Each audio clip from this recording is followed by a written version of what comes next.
Imagine plus de 100 000 personnes chanter comme si c'était la finale de la Coupe du Monde, alors qu'ici, c'est juste un samedi comme un autre. Bienvenue à Columbus, dans l'Ohio, où le football américain n'est pas qu'un sport, c'est une obsession. Voici l'Ohio Stadium, surnommé The Horseshoe, à cause de sa forme en fer à cheval.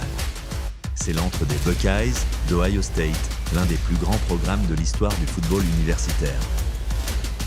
Construit en 1922, le stade est un véritable monument du football universitaire, capable d'accueillir plus de 102 000 fans déchaînés à chaque match.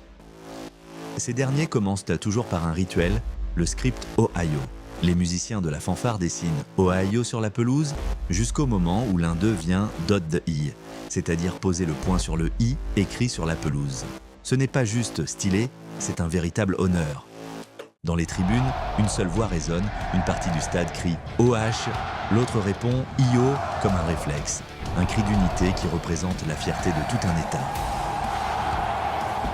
Sur le terrain, Ohio State est aussi une machine de guerre. Avec plus de 950 victoires, 8 titres nationaux et des stars comme Archie Griffin, seul joueur à avoir remporté 2 fois le Heisman Trophy.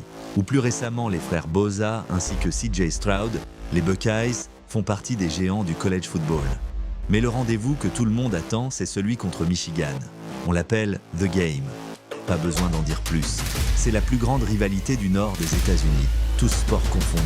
Vieille de plus d'un siècle, elle est remplie de tensions, de haine sportive et de moments mythiques. Quand The Team Up North débarque à Columbus, l'ambiance change. Ce n'est pas juste une affiche, c'est une guerre culturelle, un choc d'identité. Les places s'arrachent, les regards se durcissent et chaque action compte double. Gagner ce match, c'est sauver une saison. Le perdre, c'est impardonnable. The Horseshoe, c'est l'âme de l'Ohio.